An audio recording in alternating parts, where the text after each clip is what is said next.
Welcome back to Rick Shields Golf Show podcast, everybody. I'm your host, Rick Shields. I'm here with producer Guy, episode number 89. We're back here at the studio. We've got lots to cover today. Olympics, our trip to one of the best places that I've ever been, certainly in the UK. We've got to talk about a trophy you seem to have on the desk.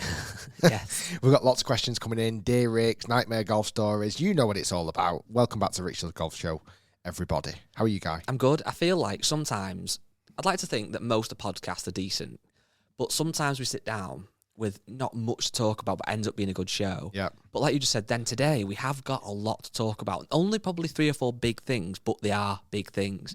I'm good. Had a good week last week, which we're going to talk about. We had a little trip that ended up being much, much, much more fun for many reasons than I probably thought it was going to be. Yeah, I'd agree.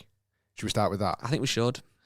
So, you might have seen in the last couple of days, Titleist have released some images and started to, I think you can pre-order or whatever, the latest iron lineup from Titleist, which is the new T100s, T100S, 200s and 300s. There are some reviews online already if you want to check those out. I've not done mine yet. Will be coming soon.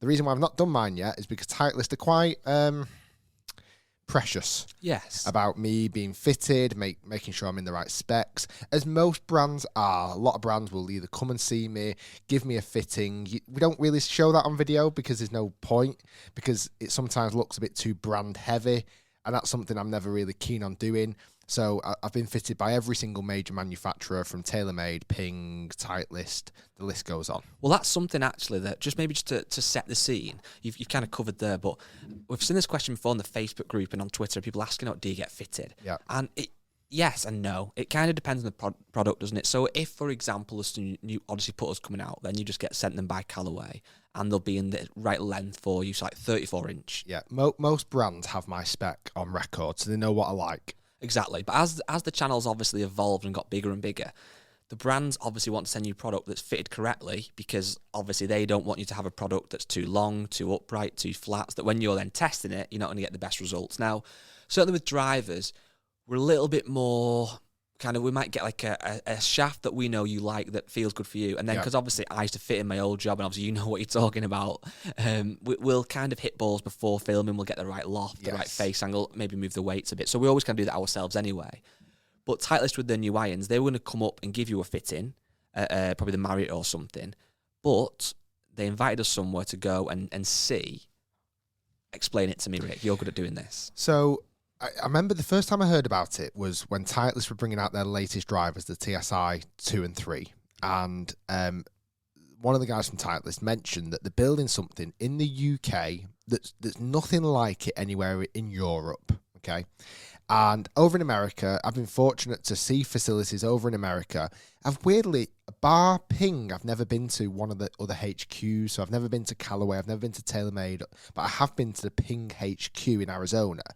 And I must admit, when you're at their world global HQ, they do things a little bit differently. Like they've been there for many, many years. So the practice facilities are typically amazing. I mean, for example, Ping, this is amazing. In their HQ, they actually have a indoor hitting area with all the cameras and launch monitors and everything else. But on the floor, they have like a pallet which they can lift via forklift truck.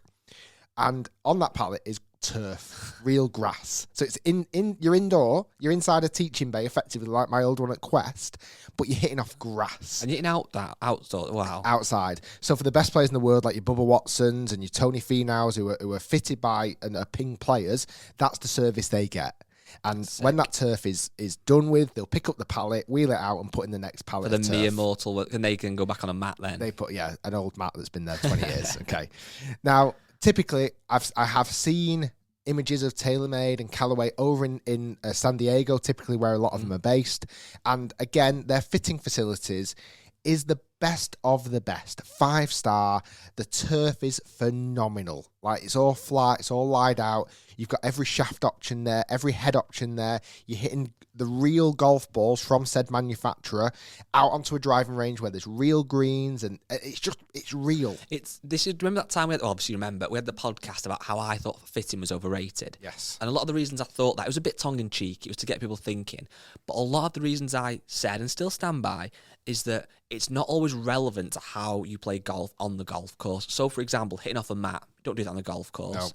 No. Hitting with a range ball, don't do that on the golf course, etc., etc. These kind of things that you mentioned to me sound so premium because they are as close to being on the golf course as you can get without being on the golf course. They're levels that normally are only reserved for tour players. Typically, when you're a new tour player, and we've seen... I got a weird message then. It sounds like you got a virus or a hacker on your laptop. How weird was that? Anyway, let me just shut that down. That was WhatsApp. That's weird. When am I saying with this? Normally, that sort of level is reserved for your best players in the world. So you've seen the little promos that TaylorMade did with the new HQ, and they have the best players in the world: Tiger, DJ, Rory, and whatever, doing all these challenges. Anyway, I'm kind of making a very short story quite long here. But this service has never, ever, ever been available in the UK. Like, more recently, the American Golf at Trafford Centre has been through this massive revamp, and their new fitting bays are fancy. They've got all the cameras, they've got all the GC quads. It's very, very nice. Yeah. But it's far removed from what we experienced last week. Yes. So, again, this is not an advert. This is not a paid promotion. I'm sure people know me well enough now to know that I will give many brands praise and negativity when it's justified. Because I've got some negatives. Justified.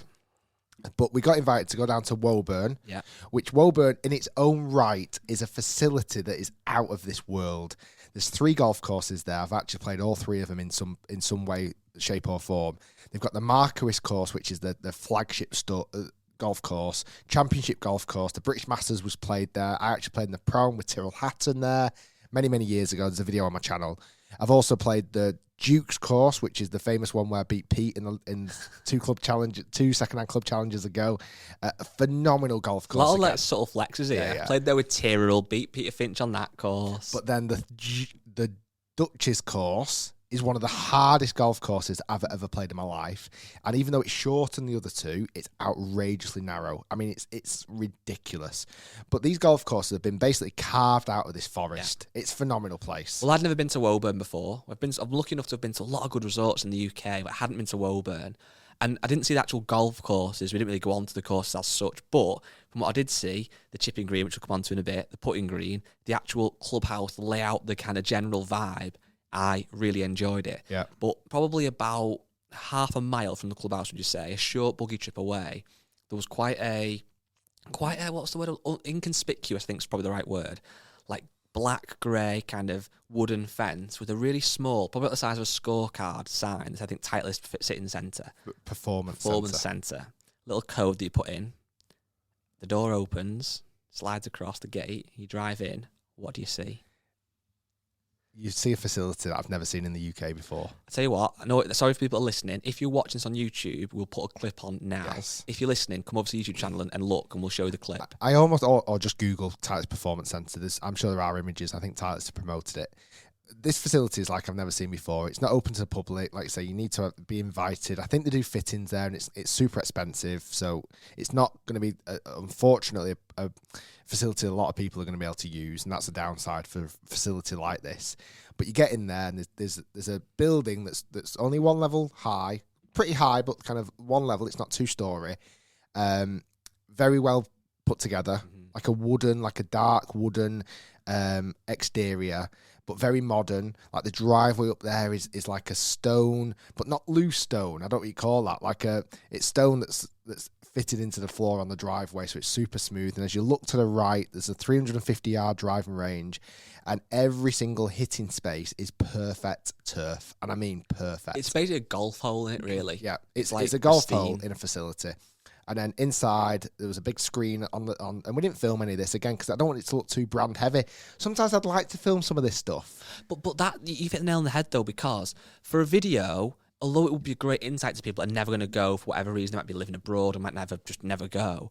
but it would look like an advert. Yeah. Like you said at the start, the beauty with the podcast is it's longer form. The listeners to this podcast who listen week in, week out, know it's not an advert. We will balance with some negatives as well. And if Callaway did the same next week and we went to that one, I'm sure it'd be as good. Yeah. But it's just good to, it feels a shame because I was quite keen to talk about this trip on the podcast because it's the kind of thing before you wouldn't have shared with people. And it's a shame because we had a really good experience for different reasons, which again we'll come on to. And I think it's a good story. So walking in, and on the big screen there, it's like Titleist welcomes to Performance Centre. There was two names. There was Jigger Thompson and Rick Shields. So Jigger Thompson played in the Open. Famously, the only person that got a hole-in-one at the Open. It was a sick hole-in-one as well. And he's the tallest golfer to ever play in the Open Championship. Is that true? Yeah. Is he something like 6'7"? He's a big lad as well. Yeah. So Jigger Thompson, what's the actual name? Is it Joe? I think it might be James, but let me. John Thompson. I think it's Jonathan Thompson. Good Jonathan, shout. it is. So he was going to be present. I don't think he was there when we arrived, or was he? No, we came in a buggy half an hour after. So anyway, we got in. We got shown around these two massive indoor fitting centres. There isn't grass turf on the fitting centre, so that's a negative. That's a down. That's where Ping win in America. 1-up. But in these rooms is everything you can ever want. Every shaft option, every head option. Again, it's all the Titleist drivers, irons, wedges, whatever, right? And in the back office, there's like a proper tour van style workshop. Yep. Like this room alone, probably not dissimilar to our podcast size room, maybe a little bit bigger, but had every mod con in there that was tailored to adjusting clubs. You could build golf clubs in that room basically to a really high spec. Conference rooms, nice kitchen, nice toilet, shower facilities, everything, right? And then we got shown around. It was lovely. It was just me and Guy there for the trip. And everyone there was very pleasant, very nice, very chatty. And then we went out on the driving range, they set up like a little station where they had a marquee up. Loads of different golf bags. They took our golf clubs over there. They had like almost like a small burger van style. How do you explain what this is? Yeah, what was it? It was like it's like a fitting cart, but it was the most modern fitting cart I've ever seen. Yeah, with power, with TVs, with TrackMan, with all like a bending bar on the side, everything. I can't even. What kind of size was it? Like a small van, almost like a little golf buggy, but not a golf buggy. Yeah, bigger than a golf buggy. Was it bigger? Do you reckon? I think so. Anyway, it's about that, roughly that size. So there was two buckets of balls, one with Pro V1s, one with Pro V1Xs.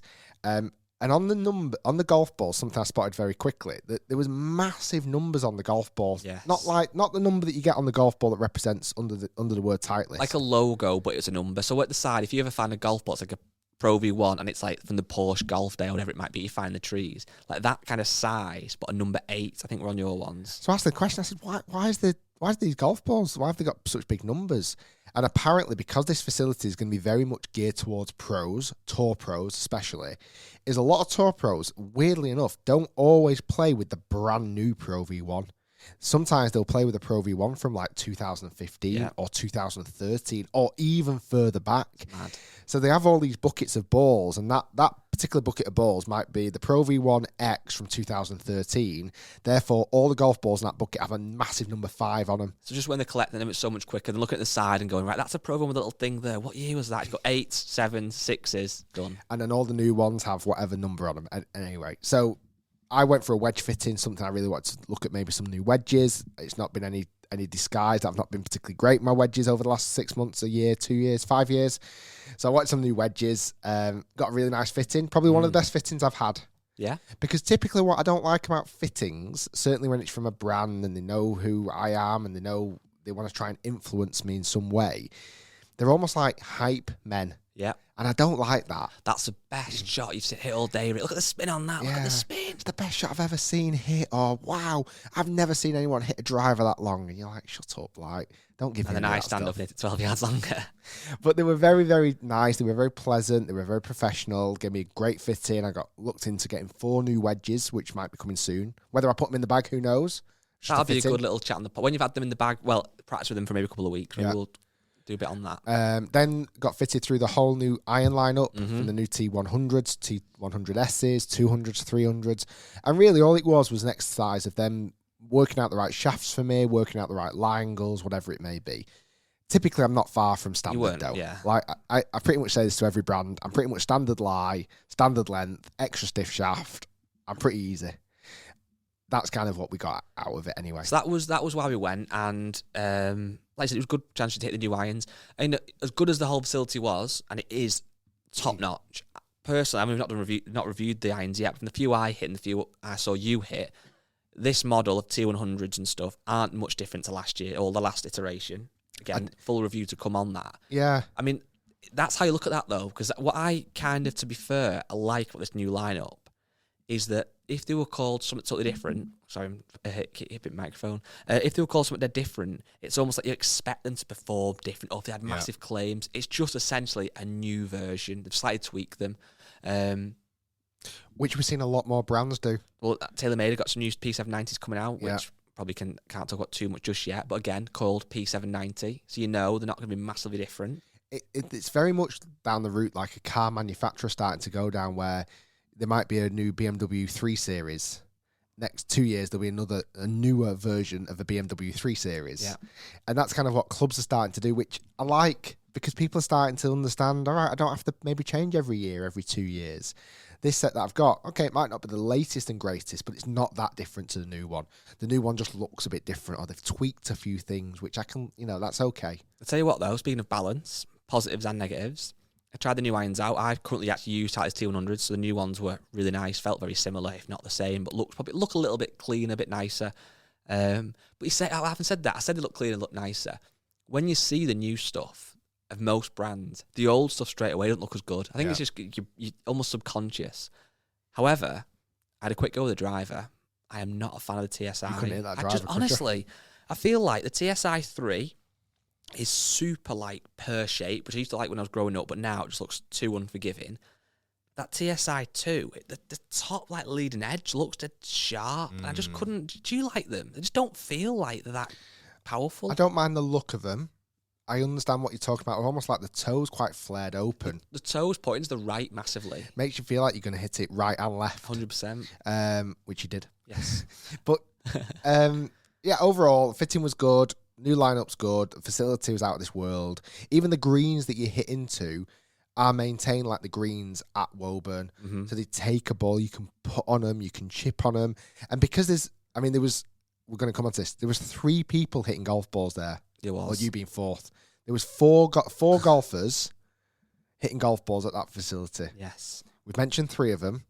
We'll come on to number 4 in a minute. Yeah. But because there was only 4 people hitting golf balls, and there was so much space, you could walk out onto the driving range effectively. Yeah. It's giving it a disservice calling that a driving range. It's a hole with a massive green halfway up it with loads of different flags. You can go up there, and I was testing these wedges, and I was hitting bunker shots, I was hitting little chips, hitting 50-yard pitches, whatever shot I wanted to hit, I could replicate it. On a golf course with these wedges that I've been fitted for, it was very, very good service. So Jigger Thompson was there, bombing driver. Rick Shields was chipping wedges like nobody's business. Rick Shields was hitting the green with a wedge. Chant was losing golf balls, losing Pro V1s. Titus weren't too happy. With driver. Yes. Yeah, there's less Titleist 8s now. Yeah, there is a few less. And then there was a nice little surprise. There was. So we saw a buggy. We'd been there maybe 40 minutes, and a buggy drove in. They must have put the secret code in. They were driving in. It was a buggy of, I think, 4 people. Quite an entourage. An entourage of people. And one of them looked very, very familiar. And it was somebody that I'm going to hold my hands up now. I've been a big fan of in terms of him being a serious golfer for pretty much all the time I've been playing golf. But somebody that I wasn't sure of if I ever met them properly. And I'm going to hold my hands up. He was unbelievably sound and much, much sounder than I thought it was going to be. I don't know why I had this negative preconception. I think a lot of people listening would probably have this preconception. So the golf we were talking about, and he turned up with his 2 sons and his son's golf coach, I think. He is, yeah. It was the Poulter family. So Ian Poulter, Luke and Josh. And I didn't get the coach's name, actually. No, I can't remember. And all the Titleist guys got a bit flustered, didn't they? Yeah. They were like, oh, God, Ian's here. Best be on flight. They throw the Pults out there. They're very much, Pults is here. They were very, I don't know, they seemed a bit more on edge. And I was quite, chilled with it. I've actually met Ian before. I know...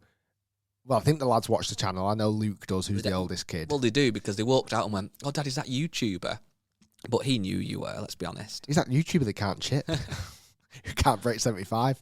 Anyway, they wandered over after about 10 minutes of being there, and they were bloody lovely. Unbelievably sound. I didn't have a bad preconception. I can understand why maybe he ruffles people up the wrong way.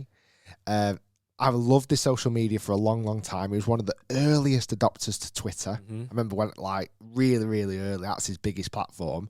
And we had a very lovely, very grown up, very professional, very respectful of each other conversation about social media. Well, I think the first thing to say, he's got two sons. Luke is about 16, and was it Josh? He's probably 9. I don't know. How unbelievably well-mannered they are. I was going to say well-behaved. That wasn't the right term because it wasn't. Well-mannered and well brought up. And let's be honest, considering that the dad, well, they are multi-millionaires. They came across like every other kid. I know that sounds bad, I'm even saying that, but do you know what I mean? You think these lads live in America, they've got a house in England, the dad's got umpteen Ferraris. You would almost sometimes, and they've met Tiger, I'm sure. They'll know Rory really well. They were speaking to you so well and inquisitive. They obviously watched the channel. Really well brought up kids. I think my only reason I felt about Poulter, possibly like he would be somehow maybe stuck up or something. It's just because obviously he's well known for all his fancy cars. He dresses quite elaborately. I don't know, but in real life, he was a really, really nice bloke, and he gave you so much time, and he asked you so many questions. He was truly interested, wasn't he? I always, obviously you can only judge a book by its cover. That's the wrong way of saying it. You can't judge a book by its cover. And for somebody who, he's been in the game for so long, and he's done so much for the game, and multiple Ryder Cup victories and multiple European Tour wins, and we actually did some stats after, didn't he? He's won so many times. Unreal. I'd like to say he's a multimillionaire, lives at Lake Nona, all these Ferraris. But he was, like I say, he really gave me time, looked at me in the eye when he spoke to me, was very interested in what I was saying, didn't come across as I know better. Loved it. Well, we got chatting about like being juniors and like backspin comps, and we like reeling off balls. We used to, and he was coming out with some balls. Obviously, a bit older than, quite a bit older. How old is he now? Probably 40 odd. So he's older than us, like a different generation. But he was reeling off balls that we didn't know about. And we were like, I don't know why you don't know this ball. And he was like really chatting, and it wasn't even remotely like he wanted to just chat to you and then get off. He was almost hanging around. Yeah. But just sound. Yeah, and then his little son came back after and asking me loads of questions about what my favourite YouTube video is that I've made, and he was watching me hit shots into the green and was asking me to hole it. But again, I said, I'm not your dad. I'm not that good. But yeah, lovely, really nice meeting the Poulter family. We even hinted at maybe a collaboration. He seemed up for it. Yeah, I think again as well, we've mentioned it a couple of times on the podcast. This new incentive that's been handed out for the PGA Tour, this new PIP player something to do with followers essentially on social media. Influence program, is it?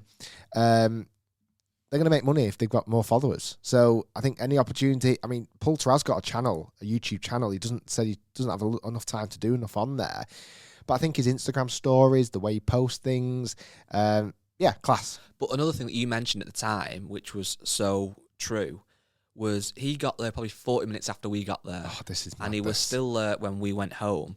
And obviously he was with his son, who's 16, who's a very good player. He's going to college in America. His young son, who was 9 or 10, who was actually, for the amount of time I was there, looked like he was actually practicing a lot and was kind of really, again, well-behaved and just chilling. And then his son's coach. They were grinding for, 8 hours maybe? Well, we were there from 11 till 5. So you got there at 12 then? Latest, and they were still going at 6. Yeah. So a solid 6 hours of practice on a random Wednesday. And they weren't like just messing about, were they? Were actually, I mean, they're having fun, but hitting ball. And you think he's currently, I think he's just got in the top 50 again, or like top 50 in the world. That's right. He's been. I looked the other day. I think he's got 2000. He got on the tour. Yeah, he joined the European Tour in 2000, and he's been pretty much up there all that time. So that's 21 years of being a serious golfer. And he's still putting that in now. It just shows what it takes and what you don't see. He does show a lot on social media, and I think he actually put a little video on afterwards of his son in the ball. Picking up the buggy. Yeah, but you don't see the other side of all those shots he hit, and it just goes to show that you have to be doing that, don't you, at that level? It made me appreciate. My hands were hurting quite a lot that day. In fact, my blister's only just healed. Right, I know, poor me, and I was hitting. I probably hit a fraction of golf balls that he hit because I was chatting, I was going fittings, we had a bit of lunch, whatever. And that felt like I was aching that day. Yeah. Like, I know, granted, we drove down from Manchester and whatever, but he's doing that on a random Wednesday. I mean, I wanted a medal after doing that practice, and that's what he's doing. Who knows? Every day. He might be doing that every day. Yeah. He might be doing that today. Probably is. Like, it's crazy. And it makes me realise, like, and he might not be known as a great practicer. Like someone like an Alex Noren, who is renowned for practicing. Is he doing 10 hours a day? I mean, I just find it crazy. It's what you don't see. It's what you don't see, but what's also mad is, like, as we've just bigged up the facility there, that's where Poulter's going, hitting balls with his family. He obviously had an unbelievably nice car in the car park. He's doing very well for himself. So he's absolutely grinding, but he's kind of made it, hasn't he, really? Let's be honest. Think about the guys who are putting that amount of work in, who are battling the Euro Pro Tour, on the Challenge Tour, who are putting in 10 hours a day. On a crappy driving range. Exactly. It's raining. They've got a sandwich in the golf bag for lunch, you know, from old stale bread or whatever. I know it sounds silly, but these guys who are trying to literally earn the crust, literally, who don't know how they're going to finish next week. Yeah. Like, Poulter obviously wants to make the cut every week. He's got his own personal goals, I'm sure. He doesn't make another cut for the rest of his life. He's sorted. These guys who are doing that, not knowing when the next going to win or make a cut or break even.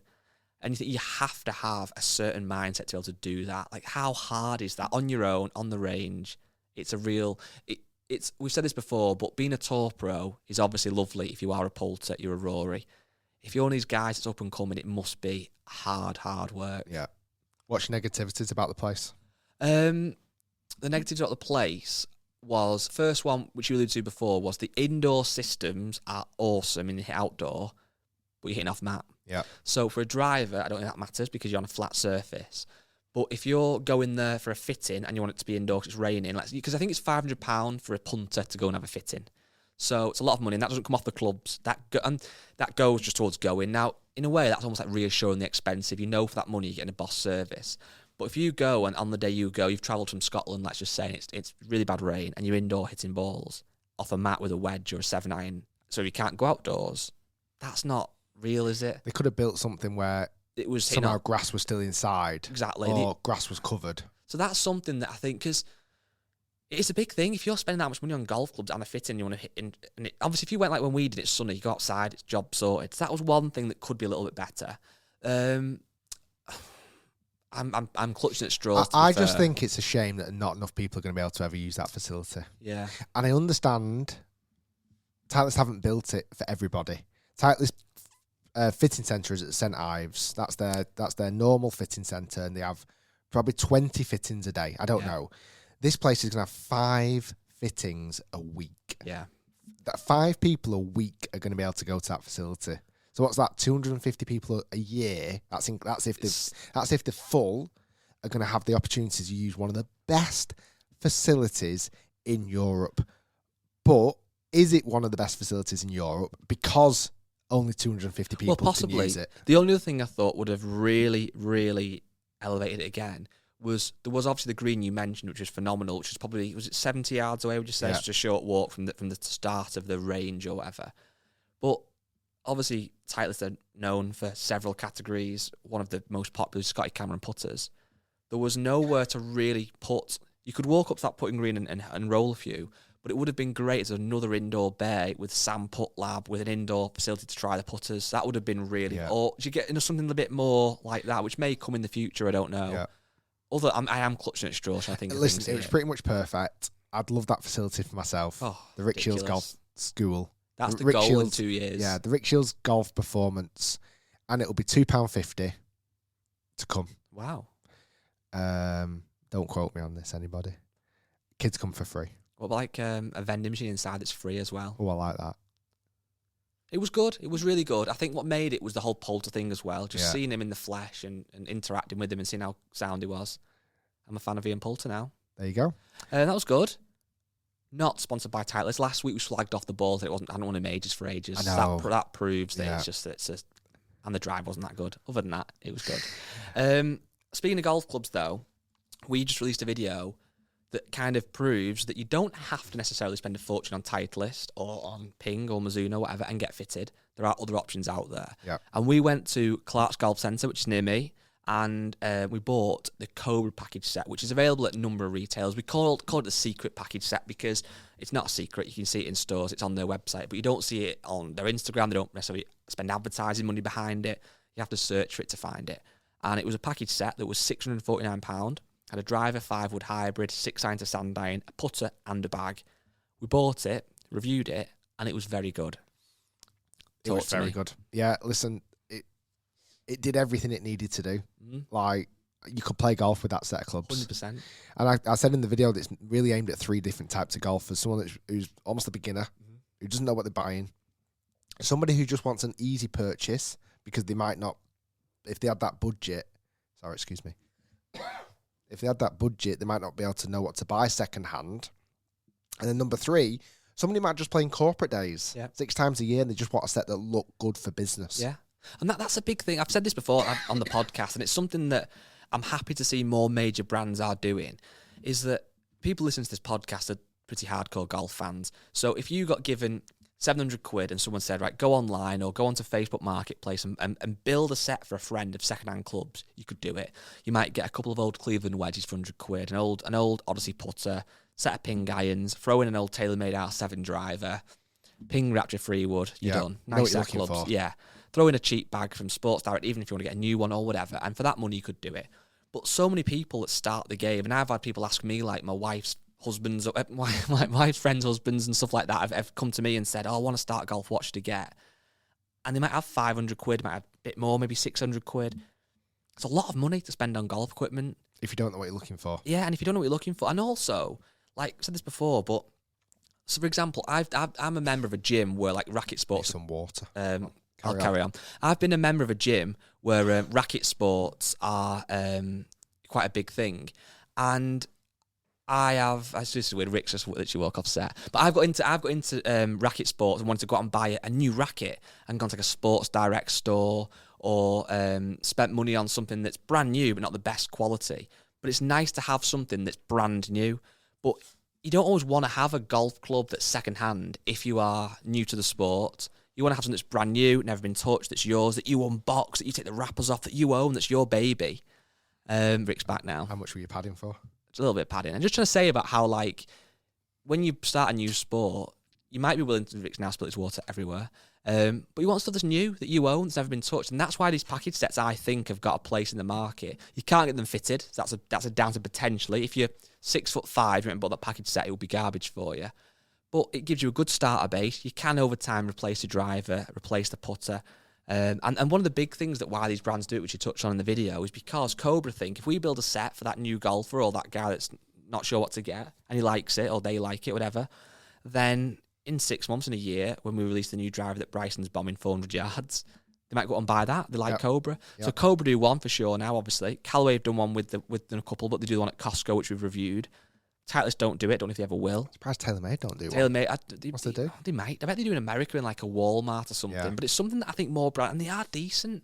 And those irons in particular, I can guarantee, if you took the iron out, a single 7-iron, and showed it to loads of golfers at the Marriott, so this is the new Cobra irons, the £700, you get 4 to wedge, they go, yeah. Because it had genuine grip, genuine shaft. Like they looked. I feel like everything's very positive and advertorial today. No, it's not. This is not unpaid Cobra piece either. Okay, then let's throw in the negatives. The putter felt a bit weak, a bit light. Really weak. Again, to the average golfer, they might not have realised, but somebody, certainly for me, who's tested loads and loads of putters, felt very unstable, wasn't very forgiving, wasn't very easy to line up. But the reason why they've done that is unoffensive. But if you are a new golfer or something, you'd probably want something that's a bit bigger. So that was a downside. The bag was very good, but it didn't look like it would be like £100 in a shop. It was like a takedown version, which looks wise is good, might rip over time. Head covers were garbage. Yeah, and it was a trolley bag, weirdly. It was a trolley bag. Head covers was garbage, but it at least had head covers. But that's the thing, though. It does sound positive, but you have to be with some products positive because they are good, aren't they? Like there's negatives to some stuff, but that was a good set. You can probably get better. Well, you can definitely get better quality clubs if you want to go second hand, but they're going to be a bit dirty and a bit battered. And if you want to win them, check out the video, like, comment, subscribe, and we're going to give them away at the end of August. Olympics. Should we get onto this? Yes. Did you watch much? So no, I didn't. I didn't watch it at all. I had to check in the day to see what the results were. I put it on Sunday morning, literally about halfway down the 18th hole of Xander won. Yeah. Did he the last group out? Yeah. What was his second shot onto 18 then? Was he in that bunker and he hit it out? Or no, I can't. Yes, I know Casey. He hit it into the Xander put it in the tree on the right. Yeah. Chipped it out to about 80 yards and made up and down. Right, I'm with you. And it was Casey and Matsuyama in the bunker. Yes. Yeah, so I watched from there. Yeah. And then I watched the playoff. Yeah. And that was it. The coverage. So there's a couple of reasons. First off, as I mentioned last week, I love the golf being in the Olympics. I think it really does a lot of things positively for the sport. I don't think it's a massive game changer, certainly not this year, and I'll explain the reasons why. But for me, I like seeing the golf in the Olympics, and from the sound of things, a lot of the now Olympians, these golfers who played in it, loved it. Really? Like Rory McIlroy completely changed his mind. Like he's gutted that he missed out in Rio. He probably can't wait again to play in the next 3 years in Paris. Say why or just I think it was because it was bigger than what he thought it was going to be. Like representing your country, representing something bigger than just you. Like, and it even came out and said, "I've never tried as hard to get into third place." Yeah. And like all of these things, like to walk away from the medal and representing your country. And I suppose for these guys, apart from the Ryder Cup, you never ever get this kind of team spirit, do you? And even the Ryder Cup, golf, but it's not that big, is it? And even the Ryder Cup, and I think again, what a lot of these players have realised when they're at the Olympics, in the Olympic Village, like they're bumping into other athletes that they really respect. Yeah, that's true. Like when they're walking at a golf event or the Ryder Cup, they're better than everyone else. Yeah. In their head, I'm better than you, Bryson. I'm better than you, Tiger. I'm better than you, Brooks, or whatever it may be in their head, where they're walking around this Olympic Village and they're bumping into Tom Daley and going, I can't do what you do. Yeah. How do you do what you do? And they're saying to you, how do you do what you do? And they're bumping into like Matt Whitlock or the BMXers or the cyclists or the swimmers or the rowers. Like they're in this kind of bubble that is filled with Olympians, like the best in their areas in different sports. Question for you then. Do you think, and not that they should, but do you think there would be any kind of level of like imposter syndrome? So for example, there's two reasons why I say this. One of them's not really granted, but I'm going to throw it out there anyway. Let's say Paul Casey's walking through the Olympic Village. He's a Great Britain athlete, essentially. He's playing for Great Britain. And he walks past like Adam Peaty, who's obviously, how many goals did he win swimming? Like 2 or 3 goals. 4, yeah. Who's a proper athlete. Do you reckon they almost feel like, not that they should, but do you reckon they feel like, I'm just a golfer? Do you want a proper athlete? You're the best in your sport. And I think that's where it probably comes to, like, you are, whatever your sport may be, because, again, let's say you are a shooter. Yeah. They do, like, the shotgun. Yeah, true. Like, some of them are much, much older than a 20-year-old gymnast. And it's just different strokes for different folks. Fair. Like I think they probably feel different because again, when they go to a tour event, they are the number one names. Mm-hmm. Like Rory McIlroy is walking around any tour event. He's the boy, isn't he? He is the biggest name in golf when he's at an event, right? Everyone wants his signature. Everyone wants his picture. Media want time with him. He's going to the Olympics, and not only maybe he's not even the biggest name in his country. Potentially for the sport, so I'm not sure who else represents Ireland. But let's say Paul Casey or Tommy Fleetwood. Let's say GB. They're not even the biggest athletes in their team. Never mind, they're not even close to the most famous athletes in the Olympics. Yeah. Are they really? Question, other point then. Again, just kind of thinking different angles. Do you think that kind of semi-imposter syndrome may or may not kick in? But when, like we said, how it's obviously amazing if a golfer wins gold, silver, bronze, whatever, but it's nowhere near the pinnacle of the sport, whereas for like a swimmer, it is. Yeah. So do you almost feel like Tommy and that obviously they're probably made up to be there, they wanted to be there, hence why they've gone, but do you reckon they feel weird that like it's not as big for them as it is for other sports? I think it's different for a number of reasons, and I'm not sure if I touched on it last time in the podcast. I think I did, about like the financial, like these guys, certainly Tommy, Rory, Paul Casey, they're doing pretty well for themselves. Yes. Against some of these other athletes, like the woman who Charlotte Worthington, who won the gold in BMX freestyle, right? Yeah. She's from Manchester. She's just won gold, yeah, but she's not earn the money that Rory's won, No. Paul Casey's won. None of the golfers, but she's walking away with gold. And I think that side of things, I think that would be very different for the golfers because they're going in multimillionaires. This isn't going to break their world, whatever it may be. But I think that's where, again, a lot of the players, when they were there, almost subtracted their own personal achievements. This is an achievement I'm trying to get for the team, for the country, for I want to go back to Slovakia, which we're going to come on to in a minute with Rory Sabatini. I want to represent the country. It's not me so much. Yeah, I get to keep the medal. I get all the praise, but I'm also helping with the medal tally. I'm helping with the team. Because often you see this thing where and I've seen other athletes say it, like the swimmers have done really well this year because they took massive inspiration from like the cyclists from previous years. And I think it's that whole, like, if the whole team is producing really well, and if Tommy or Paul Casey could have got gold for GB, who knows, that might have inspired somebody else in the GB team to also push on and get a medal. I don't know. Coming to the golf. So that's one thing I've seen from the players. A lot of the players spoke very, very positively of it. The golf course looked outrageously amazing. I knew nothing about the golf course, and don't even ask me how to pronounce the name of it because I don't know. It looked like Augusta, but just not as good. Not as pristine. It looked very, very Augusta-esque. It's been around for 20-odd years. It looks amazing. I think the format isn't the format that should be played right now. I'll always be honest now. Hand on heart. Bar the Sunday when you got up at... None. And that's for me, though. Sorry, I jumped the question there. Yeah, no, you know what I was going to say. How much did I watch before that? Yeah. None. Yeah. And there's two reasons. One, a little bit because of the time delay. So with it being in Tokyo, it was very much played overnight here or super, super early in the morning. That's one thing. But you have made the time to watch the other sports, though. But they seem to be on because... you said you watched them on Red Button.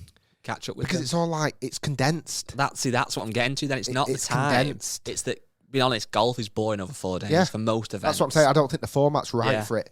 So it's much more condensed. And I think unless you had apparently Discovery Plus, which I was going to sign up for, that during time you could watch it all. So I'd love a Sky Sports to jump in and air it all, or BBC Three or something to air it all. But they're not. When they look at the list of Olympic sports, golf isn't the most exciting to watch. You know what they should do? Simple. I know we had it last week, all these different formats, and some were a bit silly, tongue-in-cheek, some were genuine. What about 36 holes, 18 in the morning, cut, 18 in the afternoon? Perfect. How much better would that be? So much easier. Because then you could do things like match play. You could do your mixed doubles. You could do your better ball, your foursomes. For me, I think there should be so many more disciplines in golf. Like you have swimming, you have all these different medals available under the category of swimming. Golf, you've got 2 gold medals available. One for men, one for women. Done. Well, I think there's so much more that could be done. Like you've got the athletes there, and maybe more athletes would go if there's more chance of winning more medals. I think for me, obviously, now we've had essentially 2 Olympics of it in modern times. So next Olympics, it might be more of a thing and so forth. I'm kind of fairly happy as the tournament it is. It's 4 days. It's not the most exciting, but fine, whatever. But if the next Olympics, all the big names were desperate to be in it, had to be in it, and they were like, I want to win this as much as I want to win a major or more than, and actually really believed that, I would think I would get a lot more behind it. It's just trying to change that perception that it's almost on the level of a major, which at the minute it's not, let's be honest. But if it could get to that. I think golf's had a really bad start because, remember in 2016 in Rio, and I forgot this, it was mentioned on the commentary the other day. Do you remember that? Was it called Zika virus or something? Oh, not really, no. There was a virus that affected Rio Olympics. Don't remember that. Just Google it quick. My laptop's gone dead. How am I spelling it? Just put virus Olympics Rio. There was definitely a virus that was going around that stopped a lot of athletes going. A Zika or something. Oh, yeah. Zika virus. Yeah, remember it? Not really, no. I forgot about it until one of the commentators said, and I remember so many athletes not going because of that virus. And obviously, this year, again, we've got coronavirus. And I think there's been golf has started in 2016 in Rio, which again, there was lots of controversy about the Olympics there in Rio, the safety, blah, blah, blah, this virus that I forgot about. You've then got Tokyo, again, similar situation. It was the coronavirus. I think next time, in 3 years, that's all we've got to wait for the next one, it's in Paris. Yeah. And hopefully there's no virus. And I think because of where its location is, I don't know what golf course they're playing it on. I've no idea. The Golf National, potentially. maybe. I think that year, it's the 3rd year we'll be doing it, the Olympics, golf in the Olympics. I think that time is a real time to say, right, let's really try and get the best players in the world, because Rory went this year because he was gutted when watching Rio and Justin Rose doing really well. Like, he was gutted that he wasn't there. And this year is, I mean, a lot of big names tried to go. Rahm, Bryson, Brooks. I don't think Brooks tried to go. A lot of big names tried to go, but they couldn't. They got restricted or whatever, or time restrictions or whatever it may be. I think Paris, I would love to see different formats. I would love to see different ways of playing the game, 100%. I joked on Twitter and it kind of got slated a bit. I would love to see a long drive tournament in golf. We see shot put. That's effectively a long drive with a ball over your shoulder. Let's make it an Olympic sport, shot put. Like, I think if you really made it a week of sport and gave it a platform to be aired on Sky, on Rick Shields Golf YouTube channel, I'll happy to take the rights for it, and air it and show people how amazing sport is and golf is and Olympics, and make it exciting, I think you've got really a really good product. Yeah. Going back to the winners, I'm really glad Xander Schauffele won. I said it last, I want a big name to win it, and he deserves it. It's a massive name. Whether it changes his life, probably not. But he's an Olympic medalist. He's a gold medalist. There's only 2 of them in the modern era, him and Justin Rose. That's got to add something. I'm very confused about Rory Sabatini. Yeah, so he's obviously South African, and his wife is from Slovakia, and his stepson. And I believe in 2019 he switched to be a Slovakian citizen, and people thought that was just to basically get in the Olympic team. So I'm not sure on that. That's what I read. Well, it worked. And he won silver medalist after you still have to shoot the lowest, one of the lowest scores. He went out and shot 61 final round. Fair dues, he's on that platform for a silver medal. CT Pan from Chinese Taipei, which is Taiwan effectively, right? And is it? It's just Taiwan. Like the Republic of China or something, or not? Is it completely separate? It's just Taiwan.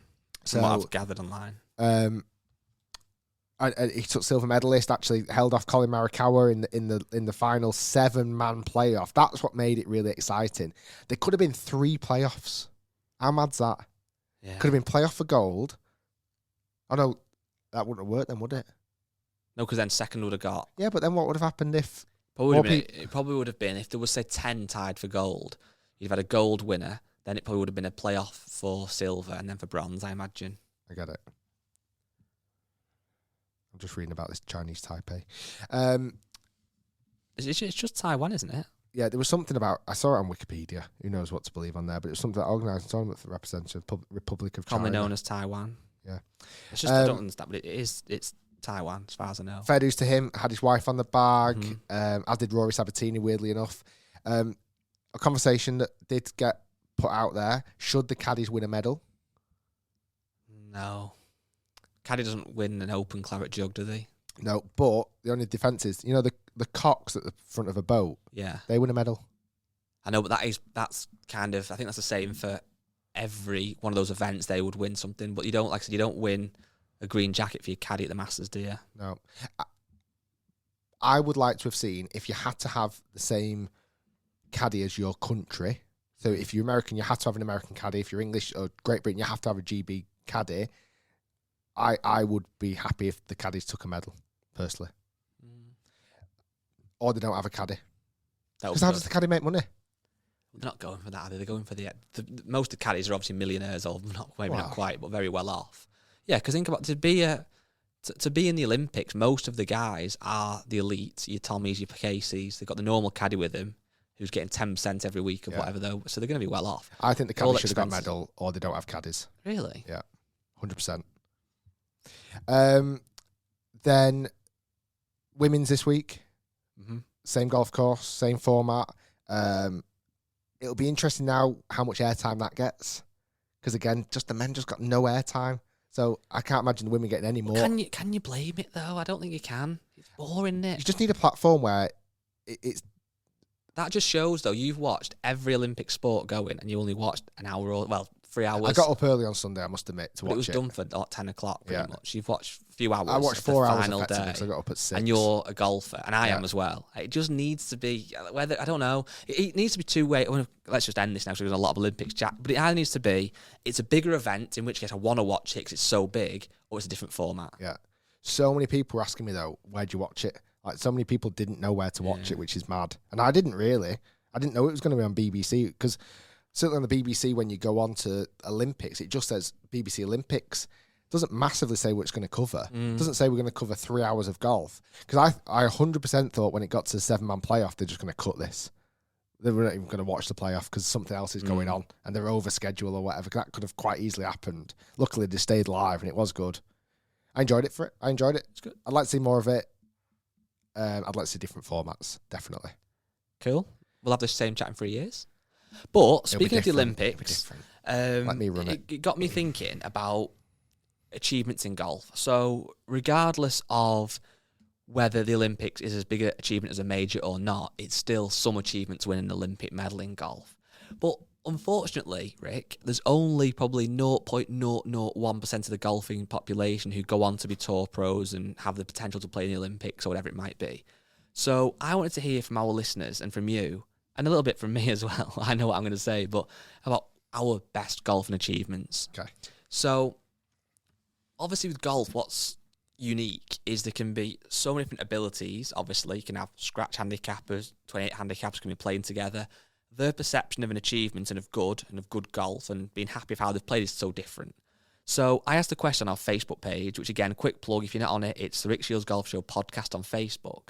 And I put, we want to hear your biggest and best golfing achievement. It could be breaking 100, winning the club championship, etc., etc.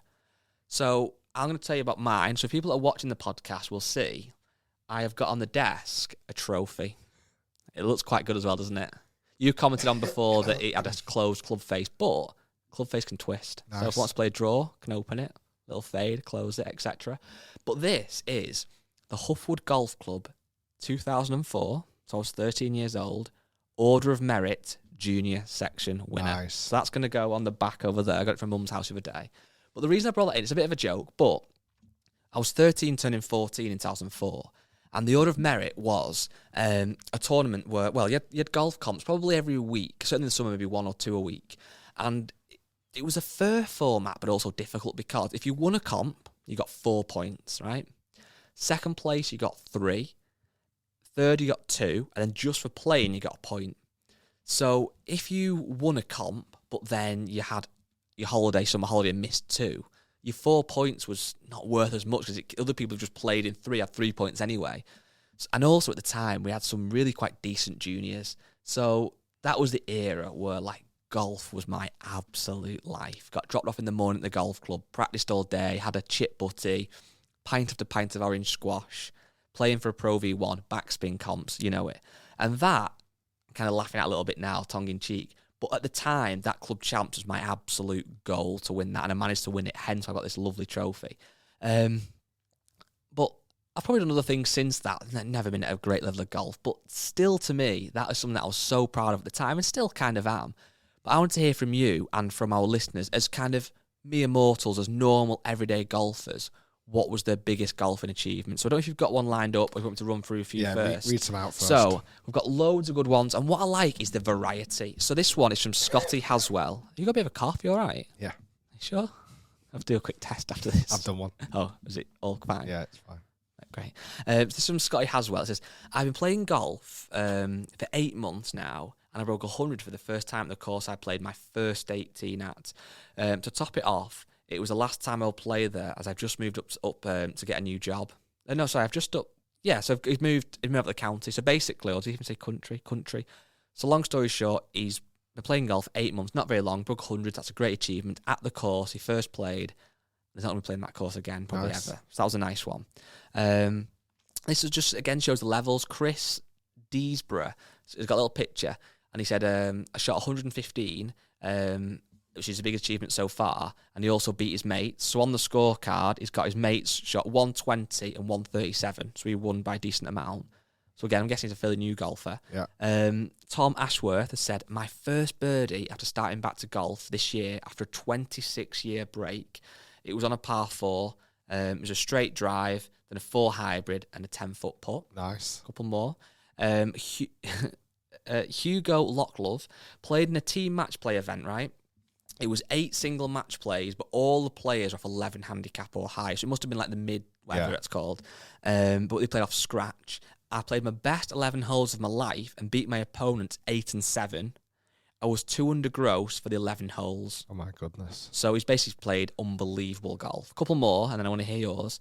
Aaron Bainbridge started golf in April, broke 90 for the first time ever. So he was made up. That's awesome. Thomas Astle, about 6 months ago, I got my first eagle. It was a par 5, 500 yards. It was a good drive, good 5-iron, 6 foot, and then knocked in the putt. So what I'm trying to get at here is obviously quite a lot of good ones. I've got even more, but this is quite good actually to end on. Connor Plew, I got 7 pars in a row on my birthday. Oh, nice. But that is what I like about golf, that, I suppose with any sport, but certainly with golf, there's so many different ideas of success and of achievements and what makes us happy. So that guy that walked off the course that shot 115 was absolutely buzzing. Yeah. There might be a guy trying to make 100 for the first time who thinks he can do it, he shoots 115, he's devastated. That guy next week might shoot 95, be over the moon. His playing partner wants to break 70 or break 80 or whatever and doesn't. Like, there's all these different, like, definitions of success and achievements. And I think that is why people enjoy golf for so long, because you can move the goalpost, I guess, can't you? To what even when you get older, you can try and shoot your age, or you can, whatever it may be, you can always reassess your goals. You asked me this question last night. I did. And I'm struggling. Like, I never won anything when I was growing up. I won bits and bobs, juniors and stuff, but like, I never feel like there was anything that I really, really set out to win and won it. Like, I never went. I always wanted to win the club champs at the golf club I grew up. Didn't, annoyingly. Like, were you close? Even when I turned pro, they came second. I think a few of them were second. I think I came second a few times. And like, even when I turned pro, I wanted to win a pro event and didn't. So I don't know. It's probably a tough one. Probably the one I'd fall back on if you force me for an answer. But is it a bit of luck as well? Probably the hole-in one I got at West Lancs in open qualifying.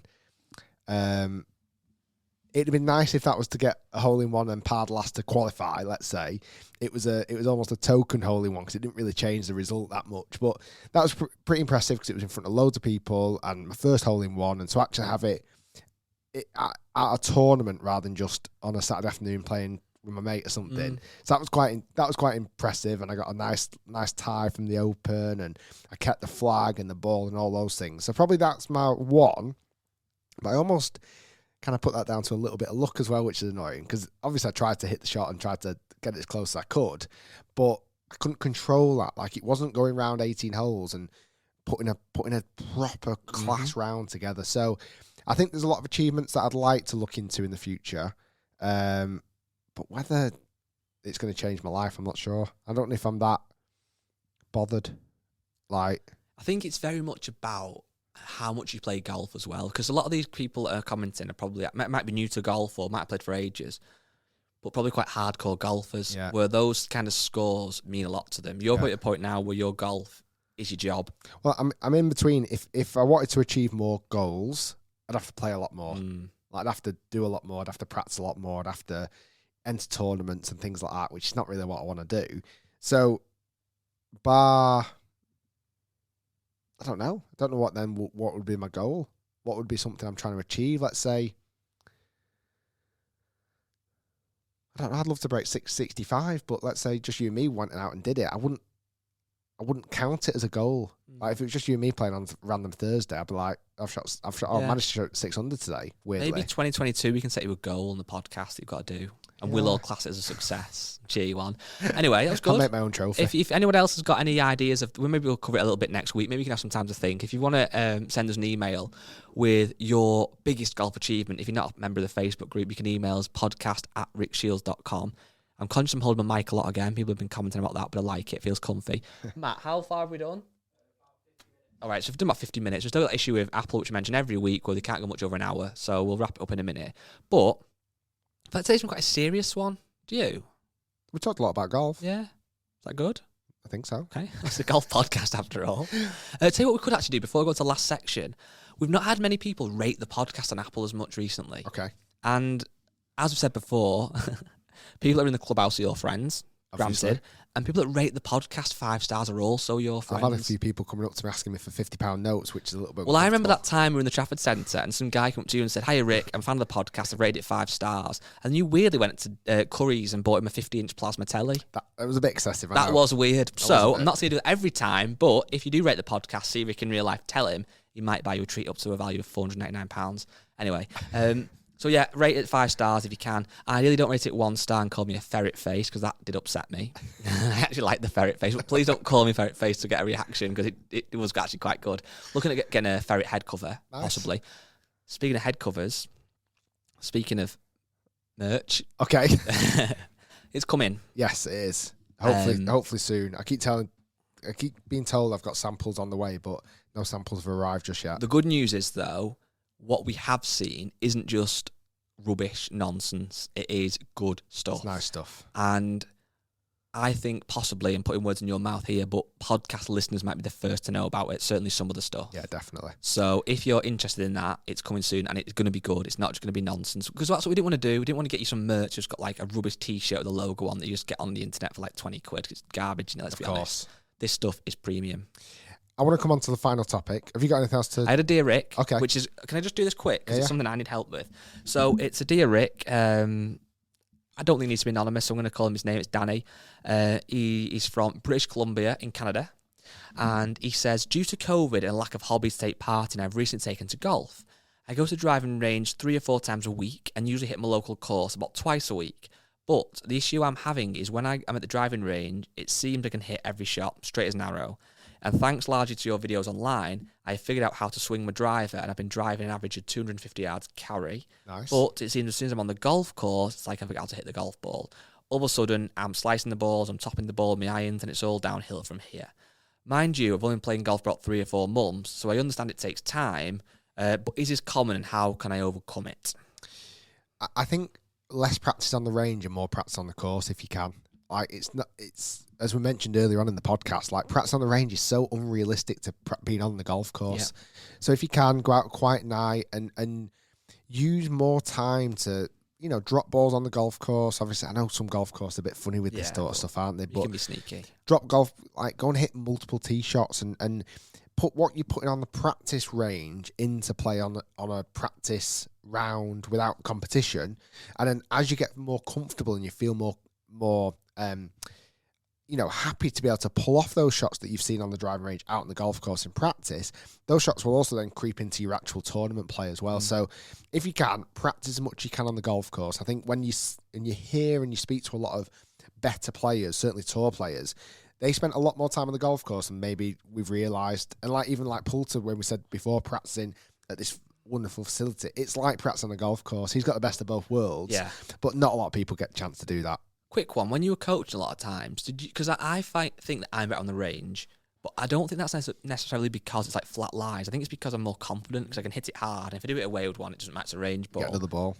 Was on the course, I almost then try and steer it and get scared. Did you see that a lot coaching? Certainly, like people that hit it hard or try and hit it hard on the range, they can hit it well. Course, you don't. Yeah, so obviously on a driving range, there's no hazards. Like there's no trees, there's no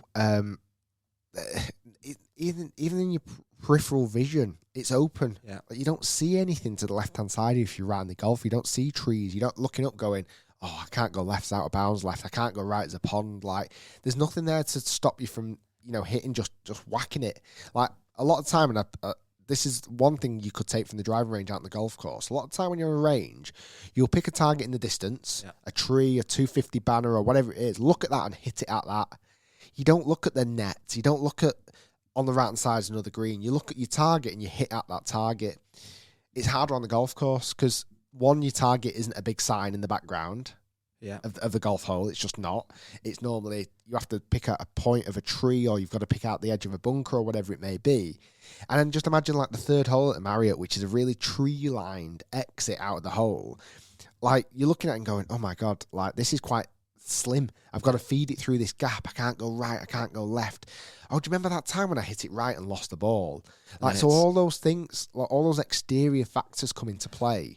Where on the driving range, you've got a bucket balls, you've got no hazards, you've got a target to aim for, bish, bash, bosh, off you go. You know what else we do? And I think I'm a culprit of this, because I've just said to you I hit it back on the range, and I probably would say I do, and I'm sure Daniel does. But if we went to the range now, right, and I probably wouldn't go in straight with driver, but sometimes I might even being silly, or even if I don't, if it's some wedges first, then get to driver. If I go block miles right, snap up left, I just go, wait a minute, I'm going to hit a good one in a minute, maybe another bad one, then hit maybe 3 good ones in a row. I'm going to look at them smoked ones. And you kind of just put the other ones down to, I wasn't quite loose. But if you went to the golf course and I went first hole, out of bounds right, next Second hole left, third hole, lost again, and then finally hit one good one, you're thinking, I've had 3 double bogeys here. So it's more, I think we do it bad shots on the range, but we're just so on to the next shot in a good way, we forget about it. But those bad shots on the golf course are what costs us. Do you get what I mean? And even like there's new technology like the top trace and things like that, you can just delete that shot. Exactly. If you go for a fitting, you hit a bad shot, you just delete it. That's it. Where, also taking into that factor, let's say you have hit it out of bounds right on the first, hit it in the water on the left, and whatever on the third, you've lost it. By the time you get to the fourth, you're actually not swinging full and freely. Yeah. You're thinking, oh crap, I'm Just racking up a big score here. I best hit my 5 wood, or I best hit smoothly. Very, very true. Or I need to change my swing because whatever it may be. So yeah, if you can be realistic on the driving range, you don't hit every shot perfect. Try and test yourself on the driving range. Your last 10 shots, like pick out an imaginary fairway and monitor how many shots you hit through that imaginary fairway and write it down. You might get 6 out of 10. Okay, that's fine. Next time you go, try and beat it. Because then when you get on the golf course, you put yourself under a bit more pressure. Good answer. Last bit, do you have something? Yes. I want to congratulate Dan Gavins. Oh, yes. So this weekend was the World, it was ISPS Handa World Invitation in Ireland. It's hosted by Modest Management, which is Niall Horan's management company. Very unique event. They had a tournament for disabled golfers, a tournament for women golfers, and also for men. Mm-hmm. The prize fund, certainly for the women and the men, was equal. The European Tour, isn't it? An LET. Yeah, LET, European Tour. Lots of big names in both sides of the women and the men. First off, shout out to Brendan Lawler, who won the disabled. Mm-hmm. I think he now becomes the #1 disabled golfer in the world. Wow, nice. He won it in prolific style. He seems like a really, really nice guy. I've never met Brendan. I would love to at some point, but I think he's now the #1 disabled golfer in the world. He's doing amazing things, amazing awareness for disability in golf, and he did a great speech after, and basically said it's not just for him. He's doing it for disabled golfers. Fair play. He's almost flying the flag. Yeah. Like, I don't really know that many names of that many disabled golfers, bar him, really. So he's making it aware. He's doing a great job of that. So well done to him. I think he's also managed by Modest as well, so they're probably pushing him and supporting him, but he's done a great job. Then I'll try and pronounce the lady winner. Parari, I'm making a mess of this already. Anna Rukhan won the women's. Okay. Don't know much about her. I really apologise, but she won the women's. I wanted to cover that. And then Dan Gavins. Yeah. So this is crazy. A crazy, crazy, crazy story. So I knew Dan through a couple of mutual friends, one called Gaz, another one called Liam. And Liam is Liam Harrison from Golf Mates UK, who used to come to see me for golf lessons, and I actually kind of initially helped him set up his YouTube channel many, many years ago. He's doing great things now. He's really set up a really cool community of all these golf mates, and they go and play different places, have golf days, etc., etc. And on his channel, he's had Dan Gavins on this channel quite a few times, like as a tour pro player. Now, in that weird time frame, we went out to Lumina and shot a video of final qualifying, and we picked 6 players, and one of them being Dan Gavins, because I kind of loosely knew him through Liam, through Gaz. I kind of loosely knew him, so made a connection there, and he actually qualified. We went out with him for a drink that night. We went out for a few drinks because he became a European Tour player. Yeah. And was that 2017 or 18? I think that was. So in 2018, he's now got what we've now learned from James Robinson and a few others, almost like a third division pass to the European Tour. Yeah. So it doesn't get you in everything, but it was okay. It was a starting block. Over the last 3 years, he's had okay success. Like, I've been monitoring his success, so forth, and so he's had a couple of He's gone from Ping to Callaway, whatever. In the last 3 or 4 months, I've noticed I've got him as favorited on my European Tour page. He's been trending very, very nicely. Making cuts, getting into contention, doing very nicely. Now, this event in Ireland, I don't know how it happened. I've spoke to Dan, but I've not spoke to Liam yet. Liam ended up caddying for Dan, which is not the first time. He's actually done it in the past at a match play event where they actually came 8th, I believe. So Liam from Golf Mates UK, who's like I say, kind of an old client of mine who I've had lots of connections with over the past few years, is caddying for Dan Gavins. Liam is not a professional caddy. He's just a mate of Dan's, right? Comes to the final round and Dan's miles back. He's 5 or 6 shots behind. I think Dave Horsey was the leader after day 3. And it's really interesting because after day 3, there is actually cut. So there's only a limited amount of 40-odd people in the final day. Dan Gavins goes out and gets to 13 under par for the tournament. I think he shoots 5 under for the final day. Nice. But even when he posts that 13 under par, I'm sure there's players still with plenty of holes to play who've got a better score than him. But with Dan had the clubhouse lead. As it progresses through the afternoon, players drop off. Dave Horsey, who was leading, who had to make par on the last hole to win, ends up making double bogey. Ouch. Dan Gavins is left at 13 under and the lowest player and wins. Dan Gavins wins the European Tour event. With YouTuber on the bag. It's madness. With Liam from Golf Mates UK on the bag, or Golf Vlogs UK, whatever it's called now. It's called Golf Mates. It used to be Golf Vlogs UK, I think. I came up with Golf Vlogs UK name. But now so you're partly successful. He's changed it. Well, to be honest, we filmed with Dan. Yeah. So I feel like my lucky charm, delayed lucky charm. Yeah. I actually told Ian Poulter that was a lucky charm, so no pressure there. If I do film with him, he has to go and win. But big shout out to Dan. I'm sure it's not been easy. It's like I say, he's in that weird frame where he's putting in the work, might not be making shed loads of money. This has given him a massive boost. Nice €200,000. Nice €200,000, whatever, amazing victory. To have a victory, hopefully it means he has confidence, builds on, wins more. And who knows, he becomes a flagship name on the European Tour, where at the moment he's kind of on the cut mark of a bit of Challenge Tour, a bit of European Tour. But big shout out to Dan. That should give him some stuff, though, now if he's won. Big time. Yeah, nice. And it's a good event to win, with the presence of Niall Horan, who's from One Direction. It got a lot of press, this event, more than maybe just a normal event would get because his name was behind it. So big shout out to Dan. Well done, Dan. Well done, Liam. I don't know what you do to him, but you definitely make him play better golf, which is takes his mind awesome. off in between shots and jokes and laughs and relaxes. Gets him plenty of Guinness after each round. Is that it? Yeah. You're on holiday next week, so I'm not sure if we'll do a podcast end of this week that'll just go out. People won't know you're even away, or might have a week off. Who knows? Try and get Dan Gavins on. That'd be good. What do you think we'll do? We're going to probably do one. Yeah, we will do one, definitely. So that's it. So people won't know you're off then, basically. So forget I said that. Rick's on holiday, lounging around. I don't get holidays. Guys, thanks for listening. Thanks for watching. Stay tuned, lots more to come. And that was episode 89 of the Rick Shields Golf Show podcast. If people want to watch it to see my trophy, make sure you watch on YouTube. Thanks.